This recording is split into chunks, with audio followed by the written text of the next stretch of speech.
KNON 89.3 FM in Dallas and Fort Worth, the voice of the people. Business owners, tell KNON's listeners about your business. You can put your business or event on KNON. KNON currently has space available to run announcements for you. Tell KNON's listeners about your goods, services, nightclub, concert, or event. Help keep the voice of the people on the air while putting your information on the air. KNON's been named the #1 radio station in Dallas by both the Dallas Observer and D Magazine. Put your business with Dallas's #1 station. Call now for more information at 214-828-9500, extension 227, or extension 233. For more information, go to KNON.org and click on the Run Spots on KNON page. It's a great way for your business to support community radio while letting more people know about you.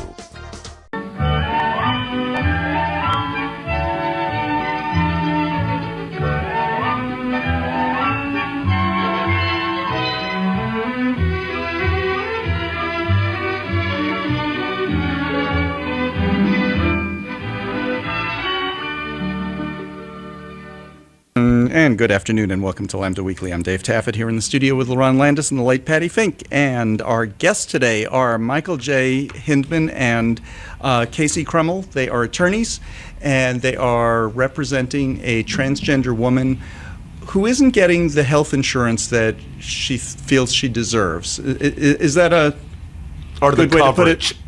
The coverage. The coverage that she feels that she deserves, meaning covering the whole person. They filed a lawsuit which could end up being really a landmark case. I don't know of other cases that have been filed. You're filing it in the Affordable Care Act, under the Affordable Care Act. That is part of one of the causes of action is a violation of the anti-discrimination part of the ACA, There is a case in Colorado that's specific to Colorado state law against a non-discrimination law that's statewide. And that one's in progress, too. And that's against Aetna as well. Yes, against Aetna as well, Yes. And then there's I believe there's one in, there was one in Minnesota that kind of fell apart because there was an issue on a very technical matter that the defendant didn't qualify as being covered under the ACA or under this provision of it. And that's all I'm aware of that deal with this. So why don't we just start from the beginning about this individual that you all are representing and what happened? Well, this individual is a friend of Kasey's, and she'd been talking about her to me for quite a while. In early this year, Charlize, our client, began her transition male to female in 2011. This year, at the beginning of the year, she began to present at work, and as part of her transition or gender confirmation, she required breast implants. And she underwent the surgery in March, but that they're not covered under Aetna's policy. Aetna does have a specific gender transition policy, and it's fairly well researched. They've put some effort into learning about the standards, the medical standards, and in many ways, their policy reflects the global and national standards for medical necessity of treating gender dysphoria. But in a few areas, they choose not to. And they kind of selectively say, well, we're not going to cover breast implants for a male to female transition, but they will cover mastectomy for a male to female transition. And that's consistent with pretty much every policy that treats gender dysphoria, but it's arbitrary and it's inherently discriminatory to provide top surgery for one gender and not for the other. And then also she was denied short-term disability, which I think is true for anybody who's going through gender confirmation surgery. And the reason that they deny short-term disability is because they say that the procedure is not medically necessary, even though their policy clearly says that it's medically necessary. Well, and it's more the actual rejection letter for the short-term disability was that it was not related to the treatment of a, quote, illness. And although their policy shows that it is. Correct. So what And- did they write it off as? It's just a cosmetic procedure? Yes, strictly. They, with every other part of the recognized procedure for treating gender dysphoria, for the most part, it's all treated as treatment of gender dysphoria, which is recognized as a disorder or illness, or however you want to couch it, in different ways, but all under the same umbrella. And except for when it comes to the breast implants, there may be a couple other exceptions where they just pick something out and say we're not going to cover that. And so, for instance, Charlize is going to have her bottom surgery, her genital surgery, coming up in the spring, right? February 2016. February of 2016. We're going to go through the process again. She's going to apply for the short-term disability benefits to recover from that surgery. That part of her surgery is going to be covered under her policy. So they just kind of selectively pick out some things that aren't. Why? Well, it's speculation on my part. We haven't gotten to the answer yet in this stage of the game in the lawsuit, but it seems fairly clear to me that Aetna is afraid that if they categorize breast implants for anybody as being anything other than cosmetic, that's going to open the door that they're going to have to cover everybody from having breast implants who wants them, who's covered under their policy. Well, when Patti had her breast implants, Yes. she clearly did it for, it was cosmetic. Sure, it's I mean, obvious. and she, Yeah, she's because I want them so bigger, right. So, I mean, just because you're doing the same thing medically for two different people doesn't mean that in one you're not treating something, and in the other it's cosmetic. Right. That's And- you have to have a very specific diagnosis. Right, you Right. do. You have to have 2 letters from a therapist and a letter from a psychiatrist that diagnoses you with gender dysphoria. And of course, insurance companies are businesses, and certainly the idea here is to save costs for them. But we came across a statistic. As a matter of fact, Leslie McMurray pointed us towards a statistic where to cover transgender health care and include all medically necessary procedures, as well as all, not just medically necessary procedures for gender dysphoria, but also, including these other insurance companies that won't even treat an ear infection for transgender people. To open up that coverage, because there are so few transgender people, came out to what, Mike, 90 cents per year? Yeah, that was actually when San Francisco, their policy for their city employees, when they began to have fully inclusive coverage for all of the city employees that included coverage of all transgender individuals, yeah, it caused the premiums to go up 80 cents per person. And in San Francisco, I Wow. think the first year they did, because they hadn't been doing it for years, so the pent-up demand was 2 people. The next year there was 1 person. Right, And since then, some years there are no people. right. So they're protecting against a storm that's not going to come in some ways. But Dave, you brought up a really good point, and this is critical to understand about this, that treatment of gender dysphoria is, again, anything but cosmetic. And as Kasey pointed out also, Aetna's policy requires each individual's medical providers or healthcare professionals to present letters or testimony in some way saying, this is what my patient needs to treat her condition or his condition. And then they just choose to ignore it whenever they feel like it. That's the problem. And it's obviously anything but cosmetic.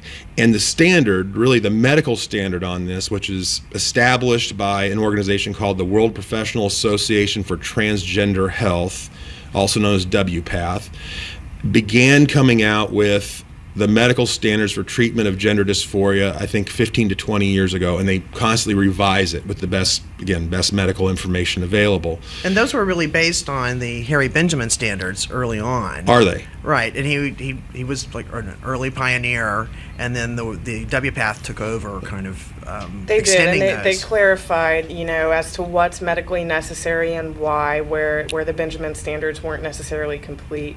There are some previous cases that rely on the Benjamin standard that tried to assert that male to female transgenders don't need top surgery where female to males do, because when they start estrogen treatment or hormone treatment, that causes them to have breasts and therefore they don't need implants. And right. And that was allegedly based on the Benjamin Standard, and WPATH came along and helped clarify that. So interesting. You know, I'm so glad you all are here to clarify this, because it's not really something I think most of us have thought about. We see so many trans individuals, male to female, who have had breast implants. I just haven't really thought about how they were covered as far as the cost. And in your research, have you found that most of the individuals who had the top surgery, have they paid it out of pocket? Yes. So that's how they're doing it. It's I don't. Are you aware of any that are covered? No, I've never heard of anybody, and we, at least I do, I ask. I'm nosy, you know. Nothing wrong with that. Especially when I meet somebody who's in the middle of a transition, because it's such a difficult process, and it's such a ripe area for people to discriminate if they want to, that I'm always curious about any challenges that those people are facing. I think it's very important. And fortunately, our client, despite that she works in Greenville, Texas, her employer, L3 Communications, has been very, very open to her transition and supportive. You know, that was one thing that we found in gay and lesbian rights also, that it was the corporations that took the lead, and it was, you know, who knows who that was dragging behind, but companies are taking the lead. There are some companies that do cover, but they're self-insured. Right, they are, and I think that these big, large corporate insurance companies their policies on transgender healthcare are so discriminatory that it's a very important area of law right now. Aetna, as we were talking about earlier, says that they are the most LGBT-friendly health insurance provider in the country, which is based on looking at marketing decision. A marketing decision, absolutely. That's the best. Wow. Right, and I really do think that they might be the best out there. But and you know what I bet they base it on? Back in the 80s, when AIDS came along, the HIV coverage. Yeah, their HIV coverage was more complete first. And I think, you know, I from what I've seen so far, honestly, I think Aetna's policy is one of the things I was telling Leron about this in the pre-show meeting. What's interesting to me is that they put a lot of effort into this. I mean, the policy itself, when you read it, there's pages and pages of sites and references, including to the WPATH standards, and in many ways the policy tracks the WPATH standards. So it's not like they just went, we're not going to put any effort into this. We're going to ignore the issue. The thing that's particularly difficult or frustrating about this is that they know what the standard is. I mean, they show you right in the policy. They've studied it. They have cited the most up-to-date standards, and yet, in spite of that, they just arbitrarily kind of pick out, well, in this situation, we're going to ignore that, even though we know it's the standard. And they do it in such a way, in this case, where it works out, it's pure discrimination. There's no way around it. Now, one of the things that you're filing under is the Affordable Care Act. Affordable Care Act doesn't allow for discrimination based on pre-existing conditions, and it equalizes all coverage, really. What are you suing under the ACA? It's let me just get going on this, but this is the most novel part of the lawsuit. The Affordable Care Act has an anti-discrimination provision, Section 1557, and it wasn't especially well written. And it's a little bit foggy, right? And I'll get to a fun fact on that in a minute. But I hope you didn't have to read it in your research. Yes, I did. I'm sorry. The whole thing. Yes. Oh God. I'm still getting over it. So,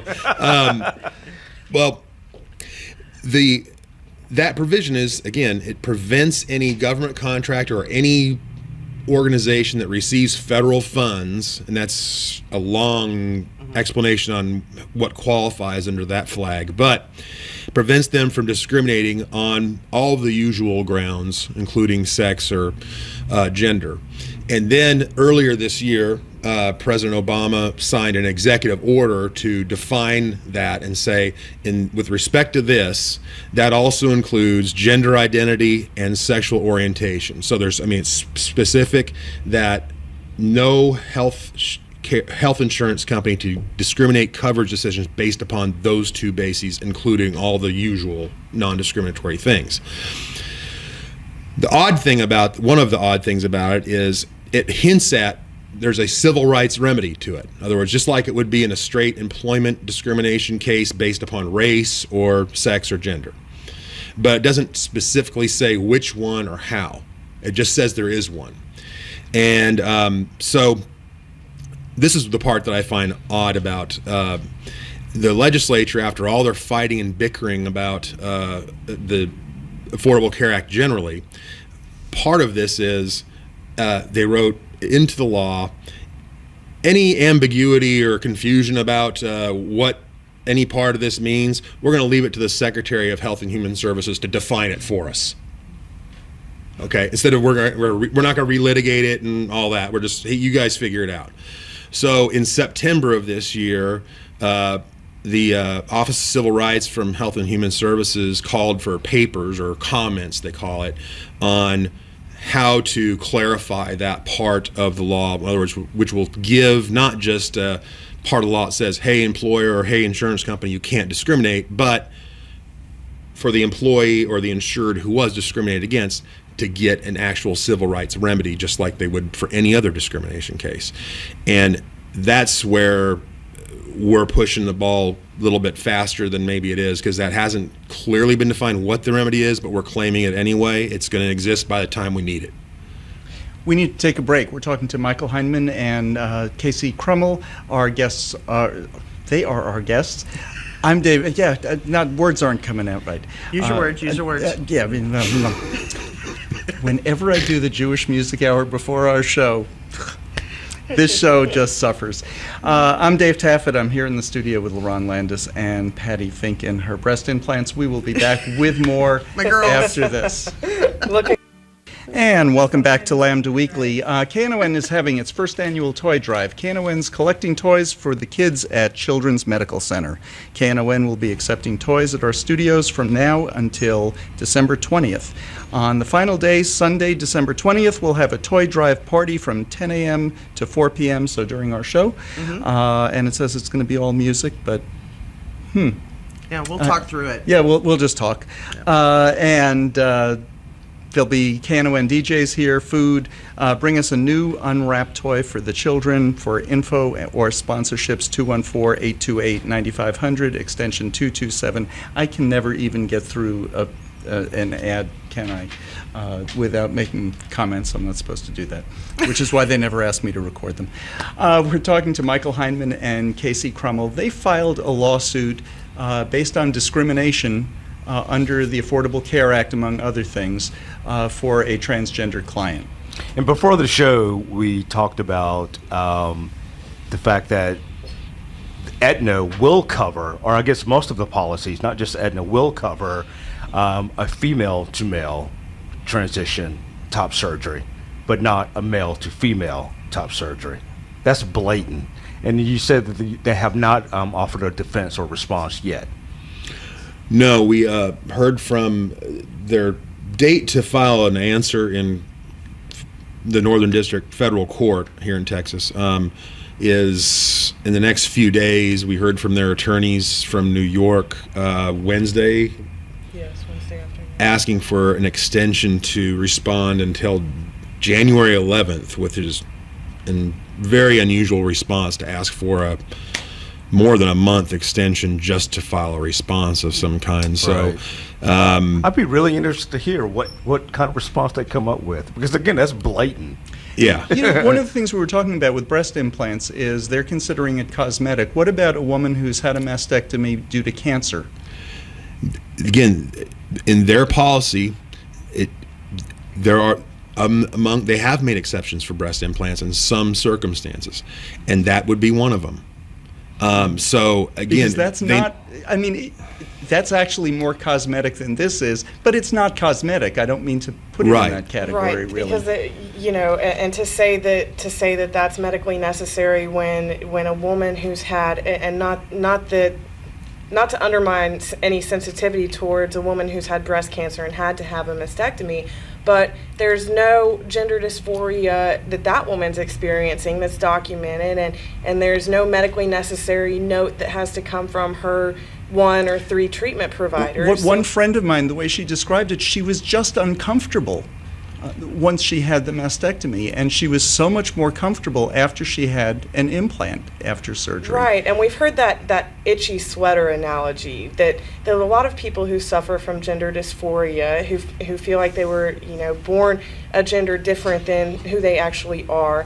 I feel like they have on an itchy sweater that their mom bought them and they just can't take it off, is that they just feel so uncomfortable when they look in the mirror. And when they're able to resolve that and look in the mirror and see who they truly are, that cures the gender dysphoria and that it is a treatable condition. So it's very similar reasons. You would give it to somebody who's a breast cancer survivor because she's just very uncomfortable and you want to make her more comfortable. Right. Right. But it's not medically necessary, really. With gender dysphoria, it is. It is medically necessary for their psychological health, and actually for a breast cancer person, it's also psychological. But go ahead. And I've also heard the argument, that from a cost perspective, that if the insurance company's real concern is cutting costs, then the cost of keeping, and maybe it doesn't fall back onto the actual corporate company, but the cost of taking care of somebody who suffers from gender dysphoria far outweighs that it would to treat it. And when we look at the homelessness and the unemployment, transgender population that winds up incarcerated, and all these other additional costs that we incur by not helping these people treat their medical condition, they far outweigh what it would cost to treat it. Do you all know about some of the other surgeries that are, I don't know if they're common, but some of the other surgeries that some individuals, male to females, have, or it's like facial feminization, or shaving their Adam's apple down. Do the insurance companies, or does Aetna cover that? So Charlize actually does have, and I forget the name of it. It's a pretty common procedure where she has the hair removed from her face. Electrolysis. Yes. Yes, she has that done. I don't remember whether every single week, $75 a week, not covered. Right, and they also consider that cosmetic, and that is something that the WPATH considers medically necessary to treat gender dysphoria, and that's yet another thing that Aetna, who recognizes or some of the gender path or the WPATH standards for transgender healthcare, is that their policy is just so arbitrary in how they pick and choose what they're going to cover. It is, but and here's the thing: just let's say there are within we keep talking about the WPATH standards. I do want to emphasize that the WPATH standards for treatment of gender dysphoria have been expressly adopted by the American Medical Association in Resolution 122, and so it's not something that happened in Holland or Germany or Thailand, and we are just pulling that up. This is the AMA said this is the standard in the United States of America. Mm-hmm. And followed widely in the medical community. Yes, and so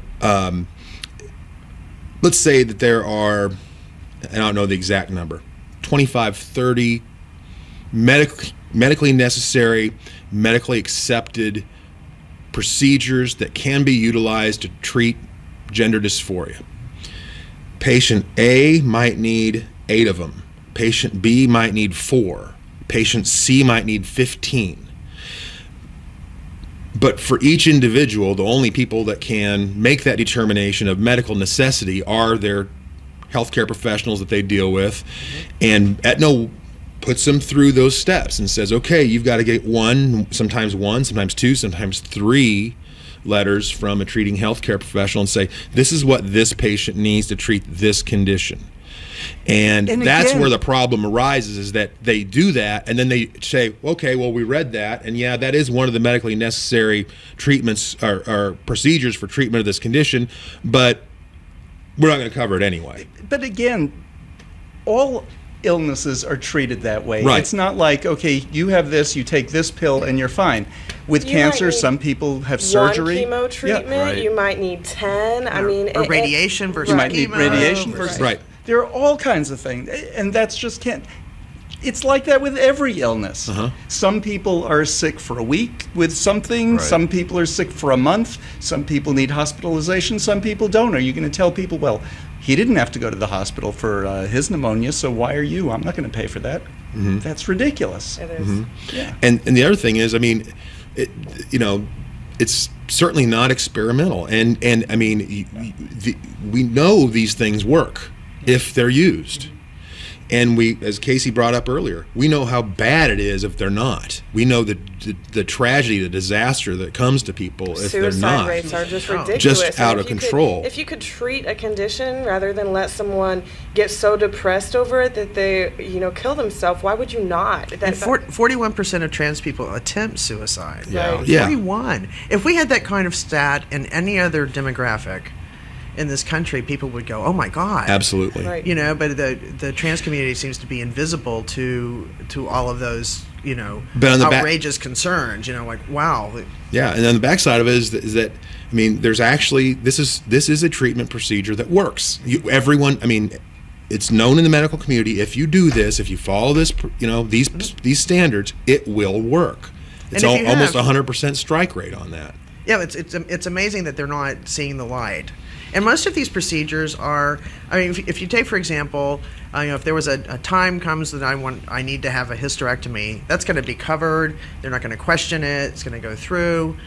Very common procedure. The cost of it has come down over years. They can get a tiny scar or no scar at all. It doesn't have to be this big incision. Right. All this stuff. It's all these kinds of improvements, and it's a well-established procedure. Same procedure for a female to male trans person denied.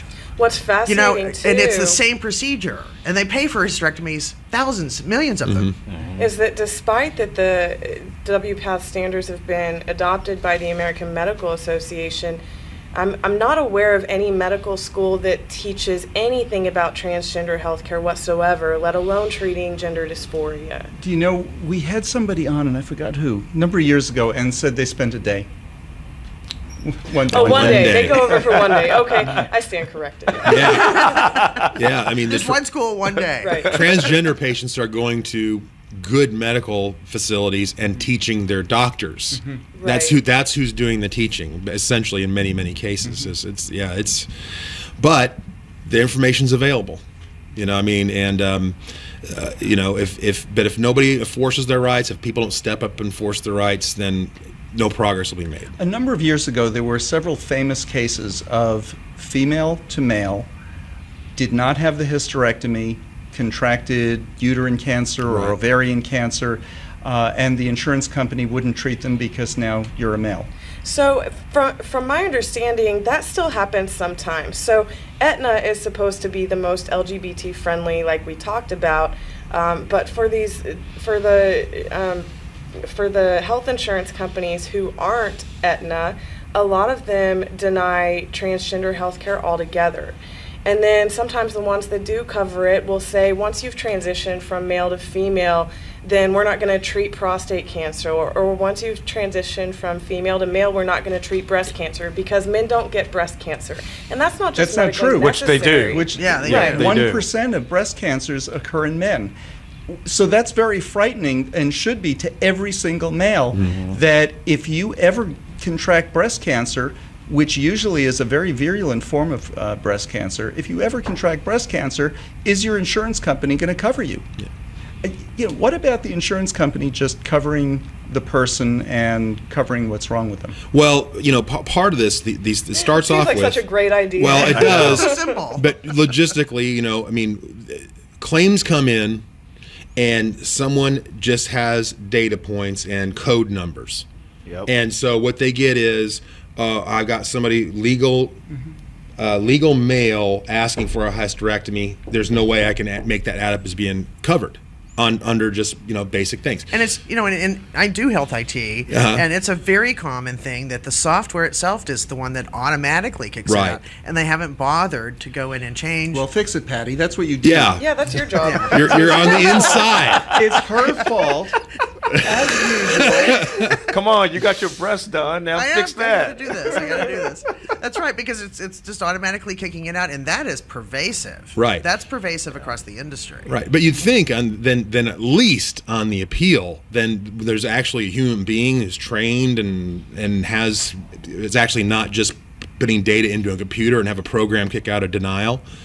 Then you get to appeal point, which Charlize went through on another part of this case, and still they stuck to their guns on it's a slightly different issue, which we can talk about, but they're choosing that even though their policy says we're recognizing gender dysphoria as a treatable medical condition, for purposes of other parts of the policy, it's not even that. It's just it's not. That they can't explain that. So there has to be a way to check off something that we're not expecting. Last year, Dallas was hit with a little mini Ebola epidemic. Ebola doesn't happen in this country. There wasn't a place to check off Ebola. Well, it's interesting because there's a thing that also comes with the ACA called meaningful use, and for healthcare electronic systems, meaningful use means that I'm using a product that's been certified as for meaningful use, and there's like 1, 2, and 3, and it's going on, but that it has all of these components and it has all of this capacity, and so those are being brought into the industry on a gradual basis. And meaningful use 3 is up now, and one of the things that they're including is you have to have the capacity to record a person's sexual orientation and a person's gender identity, how they perceive themselves, and it has to be like you have to have buckets for it. You don't have to record it on every person coming in the door, every patient, but it's there, and if it's needed. And so There has to be the option. yeah, and so that'll be rolling in 2017-ish, 2018-ish. Oh, this is a step in the right direction. So that we have that capacity to record those things when it's relevant to your medical care. Right. Otherwise, and it's not, people don't need to know I'm gay to go in and get a sore throat, Yeah, who's not treated, Patty, who's not going to know? Hey, my doctor's gay. So is Okay, mine. so another instance, and this is less common than transgender. What about people who are intersex? Yeah. They might have, for all intents and purposes, they present male. They were raised male. They are male, but they have a vestigial female organ somewhere that needs to be removed for whatever medical reason. Right, and I'm not sure how that plays out in the insurance companies. I mean, Patty, you might have a better answer than I do on that. And in fact, there's HL7 standards, which is used throughout the industry to communicate information electronically. And the HL standard for gender, and they call it administrative sex, which is a good move, because clinically there could be a different gender, but administrative sex simply means you're legal.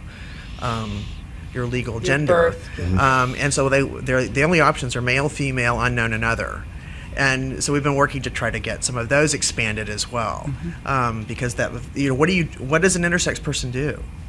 There's an LGBT liaison officer in Atlanta that discovered after giving birth to her child, who's almost grown, and with her partner for a very long time, discovered through a medical investigation later for different reasons that she's intersex. She's undescended testes and other things. And so, you don't discover till later on in life, but now suddenly, I'm intersex. It changes your self-identity. Right. But you can't record it anywhere in the medical world. It doesn't seem that way. It doesn't seem you can do that. They always make fun of me because I use my phone just for a phone. I don't use it for all this other stuff and other things I write. I texted you. I didn't get it. I didn't look. I know. I text David all That's the time. American, I'm like, David. David, did you get my text? No. Other it's not things, American. other things I write, and so without these electronic medical forms, and you have a doctor who just keeps your records by hand, he can write out what's wrong. Oh, yeah. So you and your software, Patti. Yeah, but you're gonna have to come along. No, I don't. So it is possible. I'm here at KNON with our ancient equipment. Actually, it's new now. It is possible that Aetna could come back and say, you know what, let's just get this over with and offer a monetary settlement. Is that what your Right. client will take? Well, Charlize is not looking just for a monetary settlement. Charlize is awesome. She's such a good-hearted woman, and she doesn't just want some monetary recovery for herself. She wants to expand transgender healthcare policies to where they're all non-discriminatory, and that means no discrimination against a person for being transgender, and not just for treating gender dysphoria, but for any health care that they need. Like we talked about earlier, some policies still won't treat an ear infection if somebody's transgendered, and that's just ridiculous. And so just to put the discrimination to an end altogether. What's a transgender Good. ear? I don't know. You'd have to ask our client. I don't have one. We'll thumb through the Aetna policy and see if it's in there. What's the transgender ear microbe that's causing the infection? That's the thing. It gets so ridiculous. This case could help everybody, though. Everybody. Because Absolutely. everybody could contract something that isn't the usual thing. And if the insurance company doesn't know how to deal with it, they're not going to want to cover it. And they're going to fight you on it, like they did with AIDS for a decade. Yeah, and I think, in a broader sense, yes, that one of the things that this underscores is that the arbitrariness of insurance company policies that fly in the face of medically accepted standards of care. And this is just happens to be a transgender person on that level, but it does underscore the problem.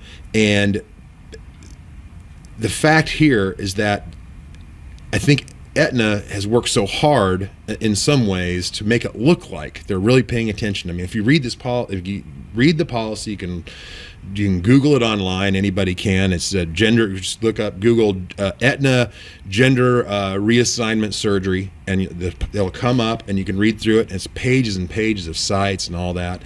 And to me, it shows me this is not negligence. It's not like, oops, we made a mistake, or oops, we overlooked that. I mean, this is planned out we're going to choose some things. It's intentionally, we're intentionally going to be discriminatory, which is in spite of the effort and their whatever good intentions they might have, it's the worst kind of thing. I mean, it is really callous. It is really, you see, we care, but no money. So no, if there's money problem, now we don't care all of a sudden. We need to take a break. You're listening to Lambda Weekly on 89.3 KNON-fm. I'm Dave Taffet here in the studio with the late Patti Fink and Lerone Landis. Michael Hindman and Kasey Krummel are attorneys who are representing a trans woman in her healthcare lawsuit. We'll be back with more right after this. Hi, this is Patti Fink, and you're listening to Lambda Weekly on 89.3 KNON-fm. And you're listening to Lambda Weekly on 89.3 KNON-fm. Our guests are Michael Hindman and Kasey Krummel. They're attorneys representing a trans woman in her healthcare case. Kasey, you were just going to jump in and say something before the break. Yeah, it's also real interesting that they spend so much, like we were talking about earlier, such a marketing decision for them to support the LGBT community. I mean, they spend so much money on sponsoring all of these different LGBT activities. I mean, throughout The Voice, I think that the Dallas Voice, there are at least 3 or 4 different events going on where Aetna is a sponsor. And it just makes you wonder, if they have the money to sponsor the LGBT community in that regard, how can they not have the money to cover these medically necessary surgeries? These fairly rare medical surgeries. Extremely rare. Right. It's just amazing to me that for that very thing, that a company could tout their 100% rating with the Human Rights Campaign, because it's almost a form of bait and switch, where they lure you in with that, but then when it comes down to the nitty gritty where the rubber meets the road, they're not going to pay for that. Yeah, but so I'm kind of switching gear a little bit on this, but we've seen this in other areas where they get their A rating, or Dallas is digging. We're not Houston, thank God, and but Dallas gets a lot of mileage out of being an LGBT friendly city, but and it's based in some part on the city ordinance, anti-discrimination ordinance. But I'll let Kasey get in this a little bit here. We've been looking into that too, because I'll just hint at we are actively looking for a straight sexual orientation employment discrimination suit to bring. Housing. Either kind of discrimination, because it's time for courts to actually I've articulate. been saying for years, I have the too. sexual orientation Yes. case that will make a difference is the gay employer who fires the straight employee, and that is a way that everybody it. will finally get it. Oh, we all have a sexual orientation. Well, Yeah. not just that, Yeah. but how about just a regular good old boy company here in Texas that thinks somebody is gay, Right. Perceived. Perceived. Right. and they think they're gay. They've been there 25 years, and they said, you know what, we don't have queers in our company, and they can say that to their Right. face under Texas law because there's none. We don't have queers in our company, and you're queer, and I've decided you're queer, and you're leaving. Yeah. You're fired. And that's the case. I think it doesn't have to be a gay employer. There It needs to could be a any- lot more of them, because it's time for case law to start being written that's going to make it crystal clear that, and forget state law, again, getting back to city ordinance, it provides no remedy to the person who was fired or discriminated against on the basis of sexual orientation. I ordered We public looked it up. records last week for every complaint that's been filed based on the 2002 ordinance prohibiting discrimination based on sexual orientation by an employer here in Dallas. And I got back from the city about 3 days ago. That was quick. Right, yeah, they're pretty fast. I think they have Well, there to be- weren't that many to find. Right, there Right. weren't. So they average about 7 a year. So I got back less than 4 pages, a list of complaints, and the list was less than 4 pages long, and the vast majority, I would say over 75 or 80%, were dismissed, and no fine was ever incurred by the employer. And then, honestly, even though the few that did have a fine against the employer, you look at it and you're going, $200 or $500 for a business is a slap on the wrist. That's not going to stop anybody from discriminating. So it's a great policy, but I just think it's ineffective. It is, Well, but it doesn't have teeth. I mean, but I've been working years that's on it. this. Yeah, she has, and I've always said the same thing. We need something with more bite. But this municipally, they can't do. They're kind of limited about what a Right. municipality Yeah. can do. Right. in But terms of Houston's fine. ordinance was going to have several $1,000 fine.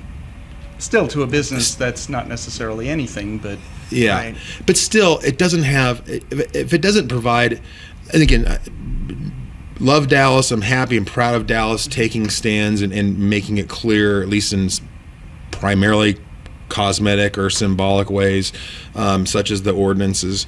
But if it doesn't have a remedy, if it doesn't give something back to the aggrieved person, to the person who's discriminated against, then two things happen. One, there's no real punishment. And two, there's no real incentive for this person who has been discriminated against to really Do anything. pursue it and hold. That's where, getting back to the Aetna having the A rating stuff, it's really easy to hang bells and whistles on ourselves and saying any of these organizations, the city or the insurance company, all that. But that's great, but show us by providing us a real right with a real remedy, and that encourages the people who are being discriminated against to pursue it and hold people accountable. And until that happens, how much is this going on that no one talks about, isn't willing to talk about? And 3, what it does, it doesn't prevent the person who did it from doing it again. Right. Exactly Right. There's But no, most of the cases under the non-discrimination ordinance in Dallas, over its history since 2002, it's passed May 8th, 2002, and a 13-2 vote by the Dallas City Council, and just updated recently. But most of those cases do result in a mediation that the complainant wants. And they really want two things out of that. They want an apology, and they want the policy to change at their previous employer. a good example. And everybody then moves on, but they get that. A good example of Yeah. one is a gay couple wanted their wedding announcement in the Dallas Morning News. Dallas Morning News policy at the time was no wedding announcements. They sued under this ordinance, and the policy changed. So the punishment that Dallas Morning News got was they have to accept $1,000 from every gay couple who wants their ad in the paper. Yeah. That's what we were forcing them to do. Yeah. Things got real hard for Yeah. them after that. It was. It's tough for these businesses Oh, sometimes. gosh. But you know what I think this ordinance really does? It says who we are. And I think Houston's ordinance says who they are. I agree. There's a bit of news in this that happened yesterday. The Republican Party of Texas, the Texas GOP met an executive committee, as they do, just like the Democratic Party. And there were two proposals that got shot down. One was to put on the primary ballot for Republicans in March a secession from the I union. saw that. That got shot You know, down immediately. I sent a message. I wanted to know if they would allow Dallas to have a separate one to secede from Texas. them. Yeah. Oh, that would be great. On the, Very fair. But in another one was the guy that led the anti-hero stuff in Houston, Jared Woodfill, is really trying to become the chair of the Texas Republican Party, and that's his whole motivation here. But he had proposed that they move the convention that's supposed to be here in June for Texas Republicans be in Dallas. He wanted to have it moved to Houston because we had this update to our 13-year-old ordinance, and it would punish Dallas, Right. And that was Please voted punish down us. by a nearly unanimous vote. Wow. Punish So us, though. he was quoted as saying, "They're taking away everything I care about." And you know what I say? Good. Good. Good for the Republican Party of Texas. Sane rationality prevailed there. I enjoyed Dallas having that meeting and updating the policy. Was it a week after Yes, Hero failed? I exactly mean, a nice week. timing, Dallas. Yeah. So it was good. And we've been working on that for a couple of years. It was. Yes. It had been in the works for a long time. That was just a It coincidence. was, Yeah. but it was a good one. Going back to your client, Yeah. I know, mentally it's got to be a challenge just transitioning alone. If everything goes smoothly, then to have a lawsuit on top of it, fighting your employer or fighting the insurance company or whatever, that's got to be, heavily weighed on an individual. How's she doing? When we filed this and when we started talking about it, I said to her, it was clear to us. I mean, her objective is that she wants to make law. She wants to make a difference for other people. And I explained to her then, I said, listen, that's great, and that's what we want to do too. But you're always my client. You're always my only client on this. I don't represent every other we don't represent every other gender person. We're not representing the entire LGBT community. We're representing you.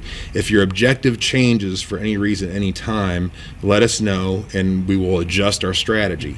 But she's been very, very consistent and very clear that That she's she over wants the discriminatory she policies. wants lasting change. And everything that we know about her, Kasey knows her much better than longer than I do, but this is a woman who, again, working for a government contractor with security. She's got security clearance, working for a government contractor in Greenville. I mean, she's a outstanding human being. And in the process of her gender transition at work and coming out at work, she has consistently taken the lead and educated her company on, listen, here are my rights, and this is why I'm doing what I'm doing, and they have been good and accommodating. But she is a progressive person, and one of the things I was talking about before about rights and no remedies, it is so important that when there is one, if people who have a remedy when they're discriminated against and don't exercise it, it doesn't end. It's nice to have the law in the books. It's nice to have the statement and an ordinance. Nice, all these things are great. But if people don't pursue it and say it means something, we're going to use it meaningfully, then it has no meaning. It's just as words on paper. And Charlie, she understands that. Her employer has continued to be great. I mean, one of her concerns with filing the lawsuit is that to get to Aetna, on one of the claims, we had to sue her employer as well, That's what I even figured. though they've been very accepting of her.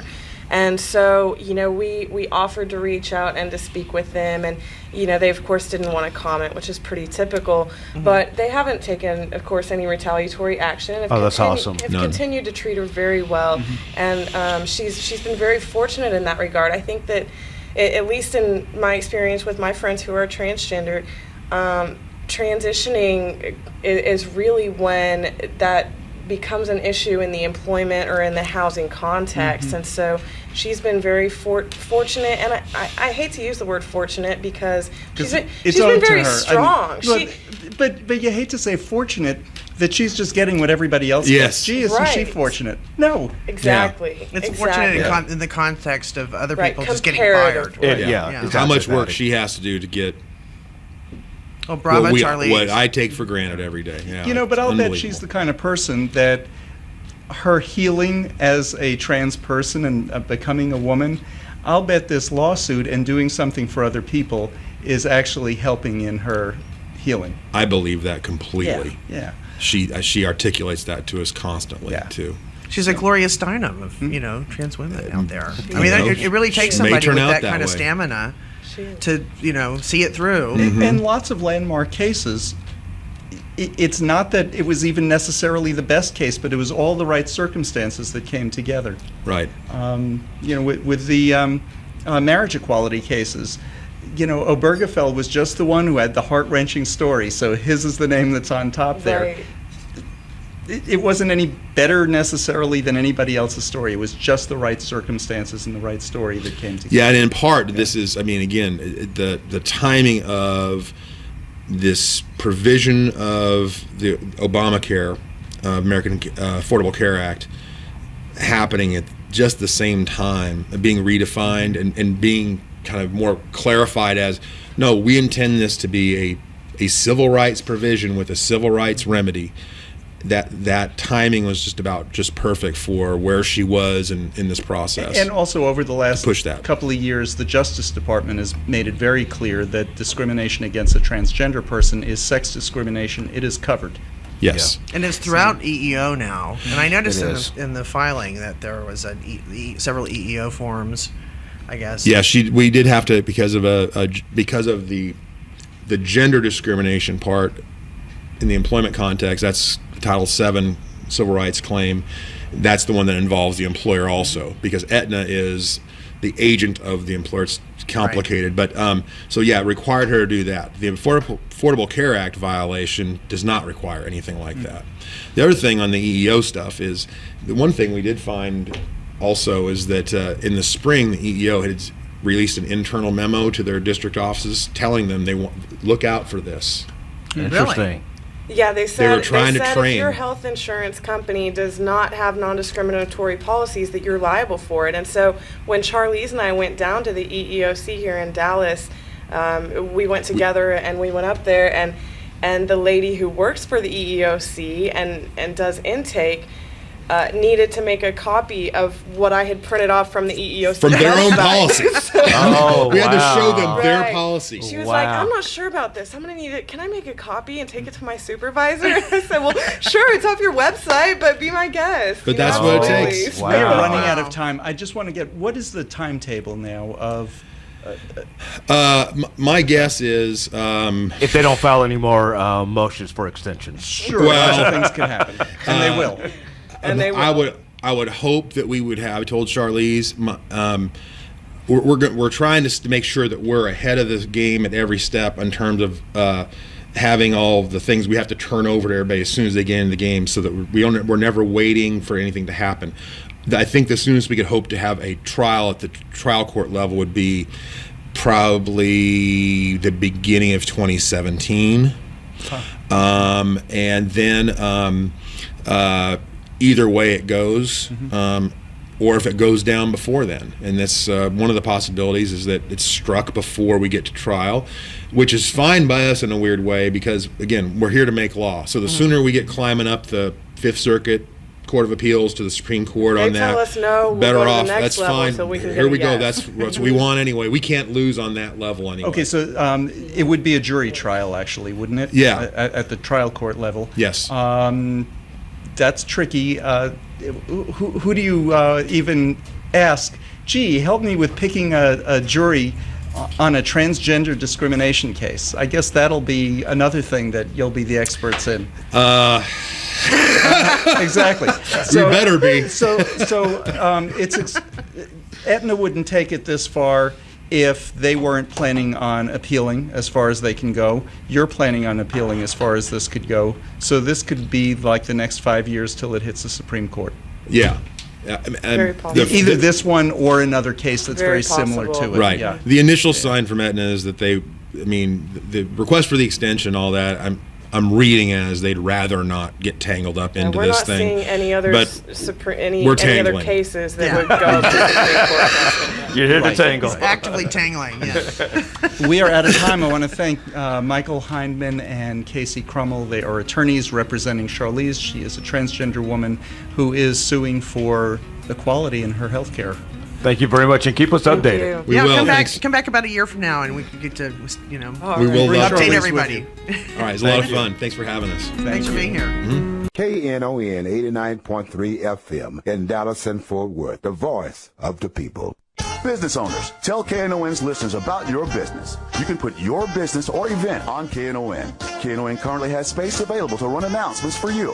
Tell KNON's listeners about your goods, services, nightclub, concert, or event. Help keep the voice of the people on the air while putting your information on the air. KNON's been named the #1 radio station in Dallas by both the Dallas Observer and D Magazine. Put your business with Dallas's #1 station. Call now for more information at 214-828-9500, extension 227, or extension 233. For more information, go to KNON.org and click on the Run Spots on KNON page. It's a great way for your business to support community radio while letting more people know about you.